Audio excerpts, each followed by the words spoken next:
அப்படியாப்பட்ட அங்க டெல்லியிலே ஜெயிக்கும் போது தமிழ்நாட்டிலோட பிராண்டுங்க நம்ம தமிழ்நாட்டு பையன் விஜய் அவருக்கு கண்டிப்பா ஜெயிக்க முடியாதுன்னு எப்படி சொல்றீங்க? ஒருத்தவங்க 15 நிமிஷம் பேசுறாங்களோ 30 நிமிஷம் பேசுறாங்களோன்றது முக்கியம் இல்ல.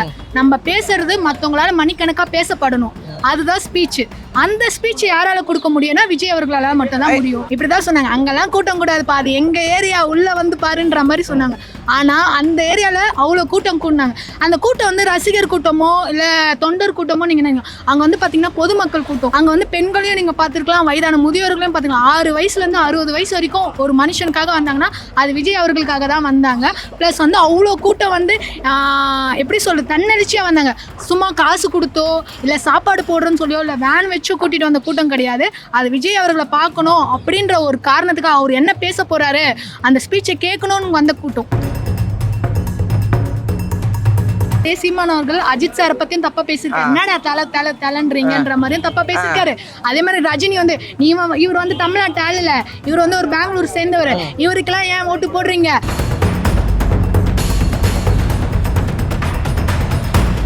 எந்த தலைவருமே இப்படி யோசிக்க மாட்டாங்க. நம்ம மவுஸ் காட்டணும், நம்ம மாஸ் காட்டணும் அப்படிதான் யோசிப்பாங்க. கூடாத கூட்டத்தை கூட கூட்டின மாதிரி காட்டுவாங்க. ஆனா விஜய் அவர்கள் வந்து என்ன பண்ணாருன்னா மக்கள் நலனை சார்ந்துதான் நான் வந்து இந்த முடிவு எடுத்தேன். சாட்டர்டே வந்து வைக்கலாம், யாருக்கும் எந்த பாதிப்பும் இல்லாம இடையூறுகள் இல்லாம பண்ணணும்ன்றதுக்காக தான் நான் சாட்டர்டே முடிவு எடுத்தேன். இளையராஜா அவர்களுக்கு வந்து ஒரு பாராட்டு விழா நடத்தினாங்க. அந்த பாராட்டு விழால திரைத்துறை சார்ந்தவங்க தான், ஜாம்பவான்கள் தான், ரஜினி சார், கமல் சார், அதுக்கப்புறம் நம்ம முதல்வர் மு.க. ஸ்டாலின் அவர்கள், அப்புறம் திரைத்துறை சார்ந்தவங்களாம் வந்தாங்க. இளையராஜா இப்படி ஐகானிக்கானவங்களாம் அங்க இருந்தாங்க.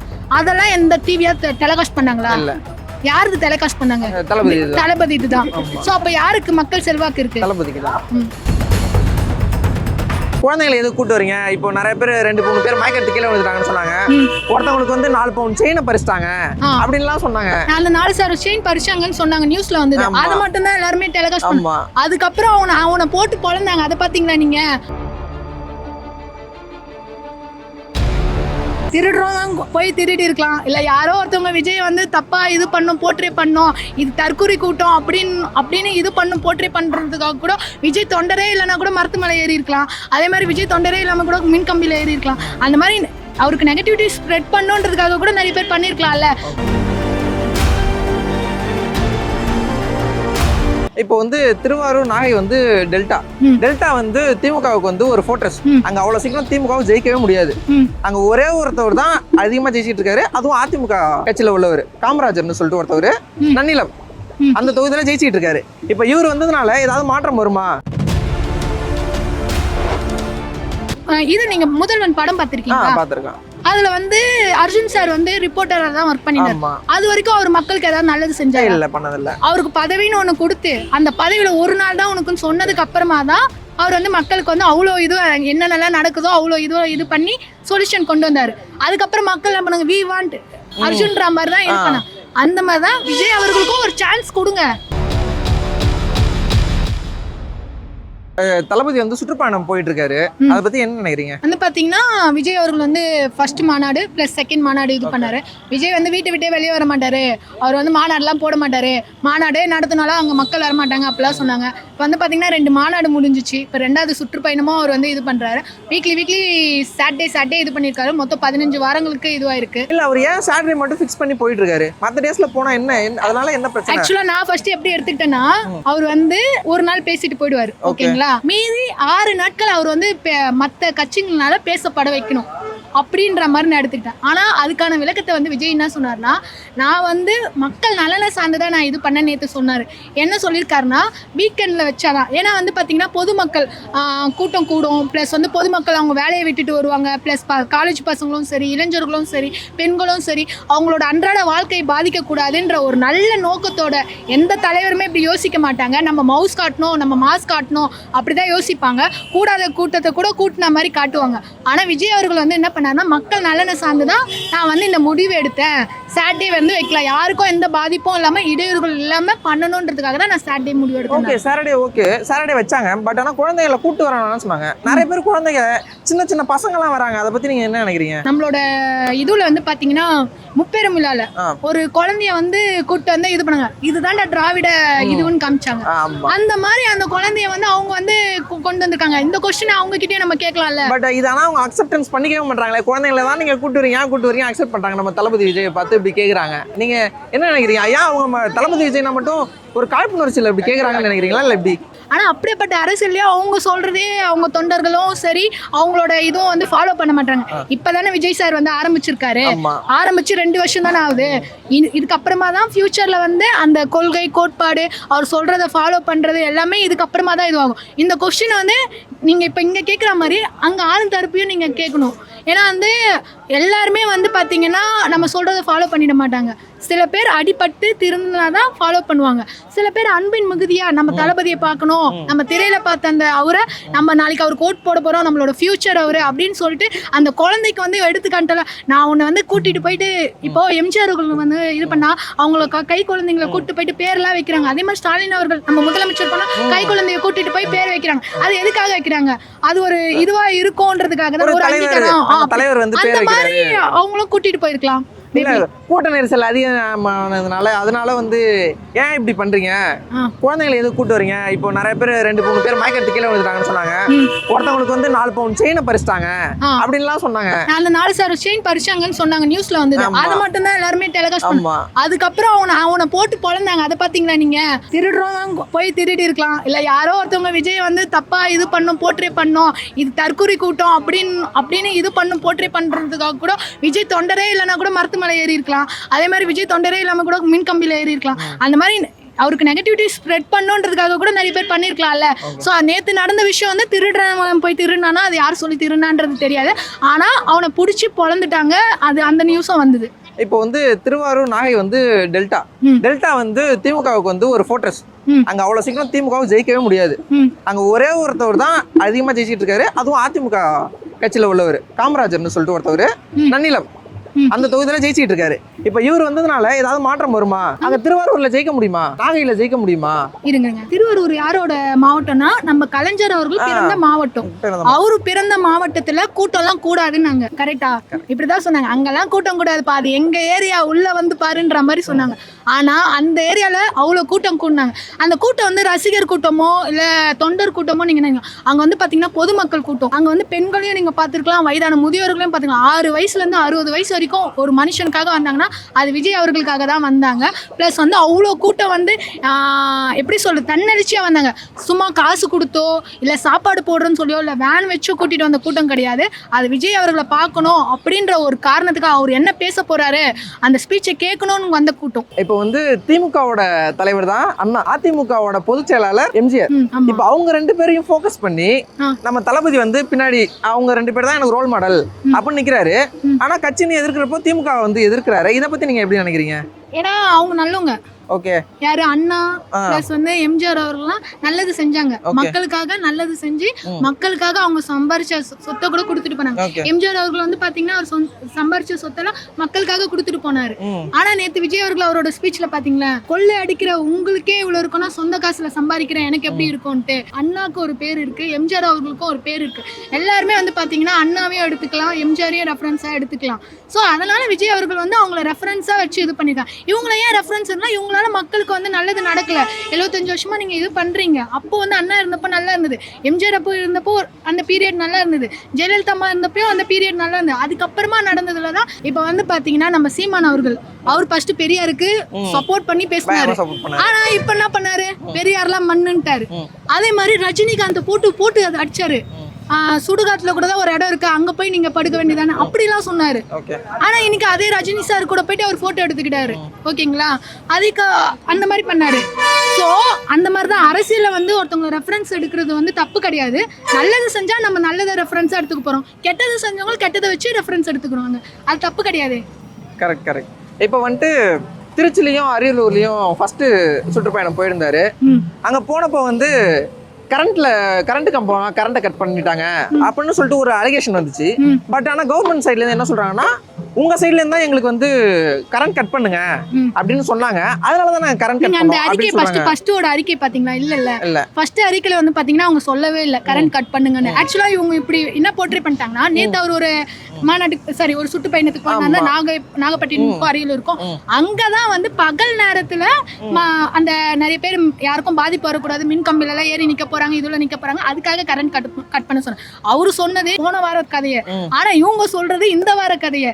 சோ போன வாரம் என்ன ஆச்சுன்னா அரியலூருக்கு அவர் நைட்டு தான் போனாரு, ரீச் ஆகவே நைட் ஆச்சு. அந்த நேரத்துக்கு கரண்ட் கட் பண்ணலாமா? அது தப்புதான். பகல்ல தான் அவர் கட் பண்ண சொல்லி அறிக்கை கொடுத்திருக்காங்க. அவங்களோட தாவேகா சார்புல இருந்து வந்து பாத்தீங்கன்னா அவங்க அந்த இது கொடுத்திருக்காங்க. சோ எப்படிலாம், அதாவது மக்களுக்கு அவேர்னஸ் இல்லைன்றதுக்காக அது வேணா அப்ப வேணா நீங்க எப்படி சொல்றது, அப்ப வேணா கட்டுக்கதைகள்லாம் சொல்லலாம் சீமான் மாதிரி, நான் இங்க இது பண்ண அது பண்ண அப்படி பண்ணன்ட்டு. ஆனா இப்ப இருக்க இதுல வந்து பாத்தீங்கன்னா நீங்க ஒண்ணு நெகட்டிவா ஒருத்தவங்களை பத்தி நீங்க இது பண்றீங்கன்னா அது உண்மையா பொய்யான்னு உடனே இப்ப இருக்க பசங்க எல்லாம் சும்மா இல்ல, சோசியல் மீடியா வந்து ஒரு செக்ஷுவல் இதுக்காக யூஸ் பண்றது இல்ல. பாத்தீங்கன்னா விஜய் அவர்களுக்காகவும் பிளஸ் வந்து அரசியல்ல என்ன நடக்குது, இங்க இந்த பையன் இப்படி வந்து இவன் வந்து தவக்கே கட்சின்னு சொல்லுவாங்க, பார்த்தா அவன் அந்த கட்சியே இருக்க மாட்டான், அவன் ஏதோ ஒரு குற்றம் செஞ்சிருப்பான். ஆனா செய்தியில வந்து பாத்தீங்கன்னா இவன் தவக்கா கட்சின்னு அடுத்த 5 நிமிஷத்துல இவன் எங்க கட்சியே இல்லடா இப்பதான்டா வந்து இது பண்ண அப்படின்னு எடுத்து போட்டு சோசியல் மீடியால இது பண்றாங்க. அந்த மாதிரிதான் விஜய் சொன்னது வந்து போன வாரம் கரெக்ட் கட் பண்ணது, அவங்க சொல்றது இந்த வாரம் கரண்ட் கட் பண்ணுங்க அப்படின்னு விஜய் சொன்னதை சொல்றாங்க. விஜய் சொன்னது போன வாரம் பகல் நைட்ல ஏன் கட் பண்ணீங்கன்றத கேக்குறாரு. இதை வந்து பகல கட் பண்ண சொன்னது விஜய் அவங்களோட தரப்புல இருந்து தான் சொன்னாங்க. இன்னொரு அலிகேஷன் என்ன பண்ணாங்கன்னா, நாகைக்கு போனாங்க, அங்க வந்து மாவட்ட பொதுச்செயலாளர் பேரு சொல்ல சுதர்சன் அவங்க நேம்னு சொன்னாங்க. அவங்க நேம் ஏன் மென்ஷன் பண்ணல? எந்த ஊருக்கு போறப்பையும் ஏன் நேம் மென்ஷன் பண்ண மாட்டீங்க? அந்த ஊரோட பொறுப்புல இருக்கிறவங்க பேரை மென்ஷன் பண்ண மாட்டீங்க? எல்லாத்துலயுமே நீங்க மட்டும் தான் ஃபோக்கஸா? இப்போ வந்து மக்கள் வந்து எல்லா இடத்துலயும் உங்க ஃபேஸை மட்டும்தான் பார்த்து ஓட்டு பண்ணுமா? உள்ளூர்ல அவங்க எப்படி இருக்காங்க, அவங்க எந்த சுச்சுவேஷன்ல இருக்காங்க, அவங்க இதுக்கு முன்னாடி எப்படி பேக்ரவுண்ட் இருந்துச்சு, அதெல்லாம் பார்த்து ஓட்டு பண்ணணுமா வேணாமான்னு கேக்குறாங்க. அதை பத்தி என்ன சொல்றீங்க? ஆக்சுவலா வந்து பாத்தீங்கன்னா இப்ப நம்ம பாக்குறது ஃபோக்கஸ் யாரை பத்தி, விஜய் அவர்களை பத்தி தான். ஓகேங்களா? சோ அவரை வந்து அவர் முன் நிறுத்திக்கிறாரு, நான் தான் மக்களின் சக்தி, நான் தான் அப்படின்றத அவர் அவரை ஃபர்ஸ்ட் நிலை நிறுத்திக்கிறாரு. அதுக்கப்புறமா இந்த சுற்றுப்பயணம் எல்லாம் முடிஞ்சதுக்கு அப்புறமா எலெக்ஷன் கேட்டு வீதி வீதியா போவாங்கல்ல, அப்ப மாவட்ட செயலர் நிக்காம விஜய் வந்து அவரை மட்டும் முன்னிறுத்திக்கிட்டா நீங்க அந்த கொஸ்டின் கேட்கலாம். ஆனா விஜய் வந்து இப்ப போறது சுற்றுப்பயணத்துல வந்து அவங்க ஆட்சியில இப்ப ஆளுங்கட்சியில இருக்கிறதும் முன்னாடி இருந்த பாஜக அரசு மத்திய அரசுல இருக்கிற குறைகளை தான் அவர் சொல்ல முடியுமே தவிர அங்க வந்து மாவட்ட ஆட்சியரை வந்து அவரு எடுத்துக்காட்டணும்னு அவசியம் கிடையாது. ஓட்டு கேட்டு போறாங்க பாருங்க, அப்ப என் ஓட்டு உங்கள் ஓட்டு இவருக்கு போடுங்கன்னு சொல்லி அவர் கேட்கணும். அந்த மாவட்ட செயலாளர்களை வச்சு அவர் இது பண்ணணும். இப்போ சீமான் வந்து இப்போ கடைசியா நடந்த அவரோட பொதுக்கூட்டத்துல என்னோட தம்பி அஜித் அப்புறம் வந்து ரஜினி இவங்க 2 பேரும் அவரோட சினிமா மோகத்தை வந்து இங்க அரசியல கொண்டு வரல, நீ மட்டும் தான் இப்படி பண்ற, நீ வந்து கூட்டு வரது ஒரு தற்கூரி கூட்டத்தை உருவாக்கிட்டு இருக்க அப்படின்னு ஒரு அலிகேஷன் வைக்கிறாரு. அதை பத்தி என்ன நினைக்கிறீங்க? ஆக்சுவலா அதே சீமான் அவர்கள் அஜித் சாரை பத்தியும் தப்பா பேசிருக்காரு, என்னடா தலன்றீங்கன்ற மாதிரியும் தப்பா பேசிருக்காரு.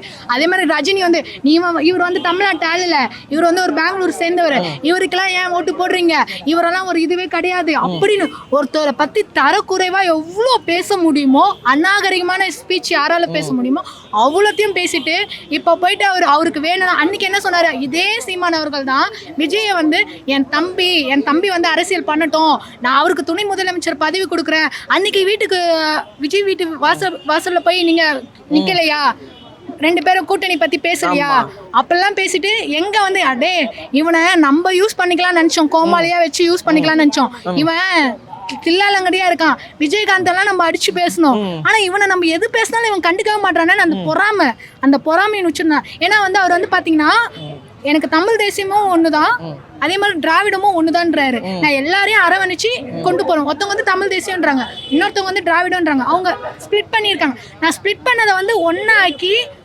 ஒன்னா அரவணைச்சு கொண்டு போறேன். எனக்கு எல்லா கடவுளும் ஒண்ணுதான், எனக்கு எல்லாருமே ஒண்ணுதான். நான் இதுல வந்து பெரியாரை நான் ஆதரிக்கிறேன், ஆனா அவரோட அந்த கடவுள் மறுப்பை நான் ஆதரிக்கல. எது வந்து இது இருக்கோ ராங்கா இருக்கோ அதையும் சொல்லிடுறாரு. எனக்கு இதுல இருந்து ஒரு கொஸ்டின், கடவுள்ல இருந்தா ஜாதி வந்துச்சு, இத பத்தி நீங்க என்ன நினைக்கிறீங்க? கடவுள்ன்றது எதுக்காக அது இருக்கா இல்லையான்லாம் நம்மளுக்கு தெரியும். Okay. கடவுள்ன்றது வந்து நம்மளுக்கு பாசிட்டிவ் கொடுக்குறது. உங்க மூலியமாவும் நான் கடவுளை பார்க்கலாம், யார் மூலியமாவும் கடவுளை பார்க்கலாம். ஸோ கடவுள்ன்றதை நம்ம உருவாக்கினது, அது இல்ல இருக்குன்றது நம்ம டிபேட்ல. கடவுள்னா நல்லவர், அவ்வளவுதான் எனக்கு தெரியும். ஓகே ஓகே, இன்னும் 2 நிமிஷம் கேட்கலாமா? ஓகே. சோபா லைட்டா நல்லா பேசுறீங்க. அவர் வந்து 10 நிமிஷம் 15 நிமிஷத்துக்கு மேல பேச மாட்டாரு. நீ இந்த பேசுறதுல நீ என்ன வந்து ஒரு ஊருக்கும் போய் நீங்க என்ன இதுல கொண்டு மாத்த போறீங்க அப்படின்னு கேக்குறாங்க. அதே மாதிரி நீங்க வந்து அந்த கட்சி பண்ண தப்பு தான் நீங்க சொல்றீங்களே தவிர நீங்க என்ன பண்ண போறீங்க? நீங்க நான் வந்து நாகப்பட்டினத்துல என்னன்னா அங்க வந்து மண்ணரிப்பு ஏற்படுது, அதை தடுக்கணும் அப்படின்னு சொல்றாரு. தடுக்கிறதுக்கு நீங்க என்ன வச்சிருக்கீங்க அப்படின்னு கேள்வி கேட்குறாங்க. அதை பத்தி நீங்க என்ன நினைக்கிறீங்க? அவங்க வந்து கொஸ்டின் பார்த்து தான் நீங்க கேக்குறீங்க. நீங்க வந்து அதுக்கான சொல்யூஷன் நீங்க சொல்லுங்க, நீங்க வந்து வாக்குறுதி கொடுங்க, நான் வந்தா இதை பண்ணுவேன் அப்படின்னு நீங்க சொல்லுங்க அப்படின்னு கேக்குறாங்க மற்ற கட்சியில. நீங்க என்ன சொல்றீங்க அதை பத்தி? இப்போ வந்து பாத்தீங்கன்னா அவர் வந்து அங்க போய் சொல்யூஷன் கொடுக்குற இடம் கிடையாது. சுற்றுப்பயணம் வந்து இவ்வளவு வாக்குறுதிகள் உங்களுக்கு கொடுத்தாங்க, அந்த வாக்குறுதிகளை வந்து நீங்க நிறைவேற்றினாங்களா அப்படின்னு சொல்லிட்டு மக்களை பார்த்து அவர் கொஸ்டின் கேட்கிறாரு. அது ஆள் மனசுல ஃபர்ஸ்ட் அவங்களுக்கு பதியணும். பதிஞ்சதுக்கு அப்புறமா தான் அவர் வந்து வாக்குறுதியை கொடுக்கணும். இது எப்படின்னா தேர்தல் வாக்குறுதின்னு ஒண்ணு இருக்கும் எப்பயுமே. அந்த எலெக்ஷன் டைம்ல வந்து தேர்தல் வாக்குறுதி, நான் வந்தா இதெல்லாம் செய்வேன், இந்த இதுக்கான சொல்யூஷன் இதெல்லாம் பண்ணுவேன் அப்படின்ட்டு. விஜய் அவர்கள் வந்து ஒரு வாக்குறுதி கொடுத்திருக்காரு. என்ன வாக்குறுதினா எல்லாருக்கும் எல்லாமே கிடைக்கணும், பெண்களுக்கு பாதுகாப்புல நோ காம்ப்ரமைஸ், அப்புறம் முன்னேற்றத்துக்கு நோ காம்ப்ரமைஸ், அதுக்கப்புறம் இளைஞர்களுக்கு கல்வி பொருளாதாரம் அதுல இது பண்றேன். நான் வந்து பொய்யான வாக்குறுதிகள் கொடுத்து ஏமாத்துற ஆள் கிடையாது. என்னால எது செய்ய முடியுமோ, சாத்தியமானது எது என்னால பண்ண முடியுமோ அந்த வாக்குறுதியை கொடுத்து மக்களை டெவலப் பண்றதா என்னோட அரசியல்னு சொல்லிட்டு அவர் சிம்பிளா சொல்லிட்டாரு. அது இன்னும் இன்டிப்டா வந்து அவர் சொல்ல போறது வந்து பாத்தீங்கன்னா அவரோட தேர்தல் வாக்குறுதி வரும்ல, ஜனவரி அந்த பிப்ரவரி டைம்ல தேர்தல் வாக்குறுதி வரும். அந்த வாக்குறுதி டைம்ல நீங்க பார்க்கலாம். பிளஸ் வந்து ஒருத்தருக்கு வந்து நம்ம இது நீங்க முதல்வன் படம் பார்த்திருக்கீங்களா? அதுல வந்து அர்ஜுன் சார் வந்து ரிப்போர்ட்டரா தான் ஒர்க் பண்ணிட்டாரு. அது வரைக்கும் அவர் மக்களுக்கு ஏதாவது நல்லது செஞ்சாரு இல்ல? பண்ணதில்ல. அவருக்கு பதவின்னு ஒண்ணு கொடுத்து அந்த பதவியில ஒரு நாள் தான் உனக்குன்னு சொன்னதுக்கு அப்புறமா தான் அவர் வந்து மக்களுக்கு வந்து அவ்வளோ இது என்னென்னலாம் நடக்குதோ அவ்வளோ இது பண்ணி சொல்யூஷன் கொண்டு வந்தாரு. அதுக்கப்புறம் மக்கள் என்ன பண்ணுங்க, வி வாண்ட் அர்ஜுன்ற மாதிரி தான் இருக்கணும். அந்த மாதிரி தான் விஜய் அவர்களுக்கும் ஒரு சான்ஸ் கொடுங்க. பட் ஆனா இது பாசிபிளா? அது படம் ஏன் பாசிபிள் ரியாலிட்டின்னு ஒன்னு இருக்குல்ல, ஏன் பாசிபிள் இல்லன்றீங்க? இப்போ எம்ஜிஆர் அவர்களுக்கும் வந்து பாத்தீங்கன்னா ஒரு கட்சியில தான் இருந்தார், டிஎம்கே கட்சியில தான் இருந்தார். அதுக்கப்புறமா கட்சி பிரிச்சு வந்தாரு. அவரால் முதல் தேர்தலே ஜெயிக்க முடியலையா? ஓகேங்களா? எம்ஜிஆர் அவர். அதே மாதிரி ஜெயலலிதா அம்மா அவங்களும் வந்து பாத்தீங்கன்னா சேவல் கட்சி இந்த கட்சின்னு சொல்லி ஒரு இது வந்தது. ஜானகி அம்மா அவங்களுக்கும் நம்ம ஜெயலலிதா அம்மாவுக்கும் ஒரு இது வந்தது. அதுக்கப்புறம் அவங்க வந்து நிலைநிறுத்திக்கலையா? அதுக்கப்புறம் 2 வாட்டி 10 வருஷம் தொடர்ந்து ஜெயிச்சிருக்காங்க. ஐ மீன் 2 தேர்தலில் வந்து 2011 பிளஸ் 2015 2 தேர்தலில் ஜெயிச்சிருக்காங்க. ஸோ இந்த மாதிரி அவங்களே ஜெயிக்கலையா? ஆந்திரால ஒரு முதல்வர் அவர் வந்து ஒரு சினிமா துறையில இருந்து தான் வந்தாரு, அவரு ஜெயிக்கலையா? சோ அதே மாதிரி ஆம் ஆத்மி கட்சி, ஓகே அதெல்லாம் விடுங்க. ஆம் ஆத்மி கட்சி வந்து பாத்தீங்கன்னா டெல்லியில வந்து இது வச்சு அரவிந்த் கெஜ்ரிவால் அவர் வந்து முதல் தேர்தலில் தானே ஜெயிச்சாரு. சோ அந்த மாதிரி அவர் வந்து இத்தனைக்கும் மக்கள் செல்வாக்குல அவர் என்ன பிராண்டுன்றது இல்ல, அந்த மாதிரிலாம் இல்லாம அவராலே ஜெயிக்க முடியுது. அப்படியாப்பட்ட அங்க டெல்லியிலே ஜெயிக்கும் போது தமிழ்நாட்டிலோட பிராண்டுங்க, நம்ம தமிழ்நாட்டு பையன் விஜய், அவருக்கு கண்டிப்பா ஜெயிக்க முடியாதுன்னு எப்படி சொல்றீங்க? அதே மாதிரி விஜய் அவர்கள் எனக்கு கேட்டாரு, இங்க கூடுற கூட்டம்லாம் ஓட்டா மாறாதா நண்பான்னு. அதுக்கு அந்த மக்களோட கரகோஷத்தை பாத்தீங்களா? சப்போர்ட் இருக்கு. கண்டிப்பா வந்து பாத்தீங்கன்னா மக்களோட ஓட்டு வந்து விஜய் அவர்களுக்கு கண்டிப்பா இருக்கும். அதுக்கப்புறம் வந்து பாத்தீங்கன்னா போன வாரம் வந்து இளையராஜா அவர்களுக்கு வந்து ஒரு பாராட்டு விழா நடத்தினாங்க. அந்த பாராட்டு விழால திரைத்துறை சார்ந்தவங்க தான், ஜாம்பவான்கள் தான், ரஜினி சார், கமல் சார், அதுக்கப்புறம் நம்ம முதல்வர் மு.க. ஸ்டாலின் அவர்கள், அப்புறம் திரைத்துறை சார்ந்தவங்கலாம் வந்தாங்க. இளையராஜா இப்படி ஐகானிக்கானவங்களாம் அங்க இருந்தாங்க. அதெல்லாம் எந்த டிவியா டெலிகாஸ்ட் பண்ணாங்களா? யாருக்கு டெலிகாஸ்ட் பண்ணாங்க? தளபதி இதுதான். சோ அப்ப யாருக்கு மக்கள் செல்வாக்கு இருக்கு? தளபதிக்கு தான். ஒருத்தவங்க 15 நிமிஷம் பேசுறாங்களோ 30 நிமிஷம் பேசுறாங்களோன்றது முக்கியம் இல்ல.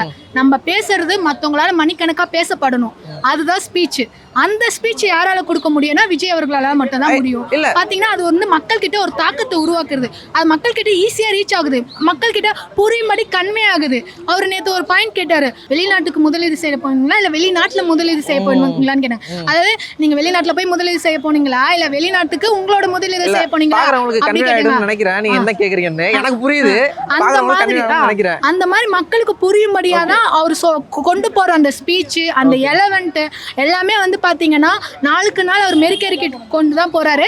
அதுல வந்து பார்த்தீங்கன்னா போன இதுல வந்து பார்த்தீங்கன்னா மைக் ஒர்க் ஆகல, ப்ளஸ் வந்து பார்த்தீங்கன்னா திருச்சியில் அவர் சொல்ல வந்த பாயிண்ட் கன்வே ஆகல. செகண்ட் சுற்றுப்பயணத்தில் பார்த்தீங்கன்னா அவ்வளோ டெவலப் ஆயிருக்கு. ப்ளஸ் அவரோட ஸ்பீச்சும் சரி எல்லாமே வந்து உடனே வந்து பார்த்தீங்கன்னா மா சுப்பிரமணியம் அவருக்கு வந்து இங்க வந்து கர்ப்பிணி பெண்களுக்கு மருத்துவர் இல்லைன்னு உங்களுக்கு தெரியுமா, 6 கிலோமீட்டருக்கு தூரத்துல ஒரு இதுல இருக்காங்க, அங்க நாங்க மாத்தி இருக்கோம் அப்படின்னு சொல்லிட்டு அவரு ஒரு அறிக்கை கொடுக்குறாங்க. அதே மாதிரி நம்ம டிஆர்பி ராஜா அவர்கள் வந்து கண்டவன் பேச்சுக்கெல்லாம் நான் வந்து சொல்ல மாட்டேன் அப்படின்னு சொல்ல மாட்டேன் அப்படிலாம் சொல்லிட்டு இது பண்ணாங்க. இந்த மாதிரி எந்த அரசியல் தலைவருக்காக யாராவது உடனே உடனே உடனே இது பண்ணாங்க. அதே மாதிரி நேற்று விஜய் வந்து இந்த மாதிரி ஐரோப்பிய நாட்டுக்கு போனாரு, என்ன முதலீட்டை கொண்டுட்டு வந்தாருன்னு கேட்டாங்க.